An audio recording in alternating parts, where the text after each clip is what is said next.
O medo de uma guerra comercial e as pressões internacionais causadas pela inflação fizeram o dólar fechar em alta. Para analistas, a tendência é a moeda iniciar um novo ciclo de valorização. Quem conta mais sobre isso é o Álvaro Nocera. Depois de 12 quedas consecutivas, o dólar voltou a subir e fechou em R$ 5,79, uma alta de 0,40%. Segundo analistas, os juros elevados aqui no Brasil contribuíram para uma maior entrada de dólares no mercado, o que fez com que o real se valorizasse nos últimos dias. Ainda no cenário doméstico, as falas do presidente Lula sobre a inflação persistente nos alimentos repercutiram entre os investidores. Primeiro que a inflação está muito, sabe, nós levamos ela muito a sério e eu acho que ela está razoavelmente controlada. A nossa preocupação é apenas evitar que os preços dos alimentos continuem prejudicando o povo brasileiro e é por isso que nós temos feito reuniões sistemáticas com os setores que estão na nossa visão e na invasão dos pesquisadores mais alta. Por exemplo, a carne está muito alta, nós temos outros produtos que estão altos e nós precisamos discutir com os setores por que, sabe, que esses preços cresceram tanto de 12 meses para cá. Para o economista da DA Economics, Maurício Nakarodo, a tendência é que a moeda americana comece um ciclo de alta. Essa valorização do real nos últimos dias foi bem gradual e a volatilidade, a oscilação da moeda não foi tão acentuada e com isso, baixa volatilidade com juros maiores também reforçaram a atratividade do real para investimentos financeiros e também uma oportunidade de gestores alocarem mais recursos em ativos locais, mesmo aplicando em ações. E eu entendo que o real, a taxa de câmbio, deve ali voltar a um patamar próximo a R$ 5,90. Pode não ser no curto prazo, mas em algum momento eu entendo que isso vai acontecer. A tensão sobre uma possível guerra comercial entre Estados Unidos e China também mexeu com o mercado financeiro. De acordo com a Organização Mundial do Comércio, o governo chinês apresentou uma contestação sobre as tarifas aplicadas por Donald Trump. As movimentações do republicano deixaram investidores cautelosos, como reforça Maurício Nakarodo. E do lado internacional, a gente teve duas notícias preocupantes hoje. Teve uma fala do Trump sugerindo assumir o controle da faixa de Gaza. Isso coloca em risco aí um aumento das tensões geopolíticas com impacto potencial no preço do petróleo e aversão maior ao risco no mundo.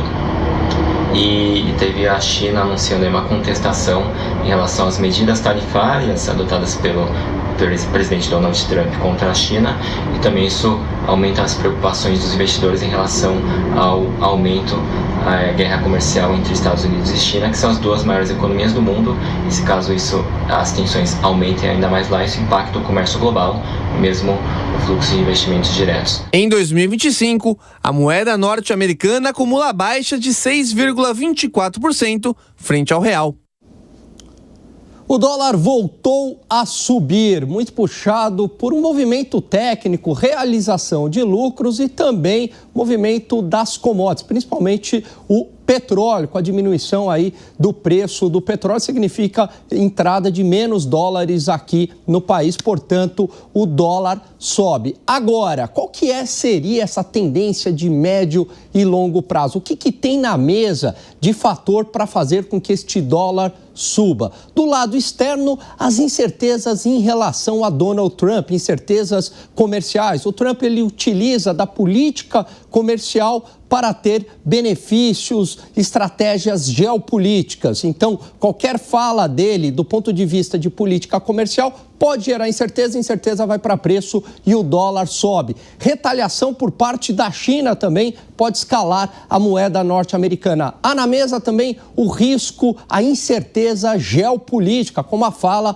relacionada à faixa de Gaza. Mas, principalmente, um fator que pode elevar a cotação da moeda norte-americana são as incertezas do lado fiscal aqui no Brasil. Vamos lembrar que a moeda norte-americana ela subiu bastante por questões externas, uma percepção maior de inflação nos Estados Unidos com alta de juros, mas também por questões internas, as questões fiscais. Recentemente, ela caiu porque houve um arrefecimento em relação às questões externas, mas a questão interna fiscal continua e é um fator de preocupação para a alta do dólar.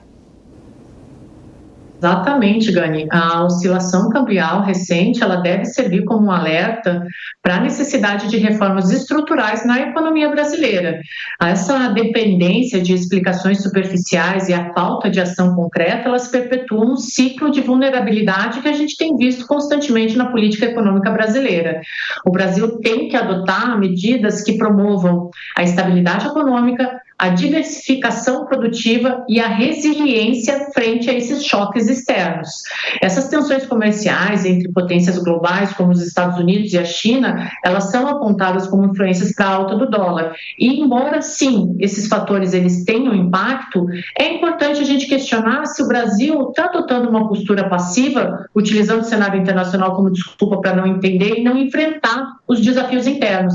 Então, uma política econômica, como o Gani falou, mais robusta e independente, ela pode mitigar os efeitos dessas tensões.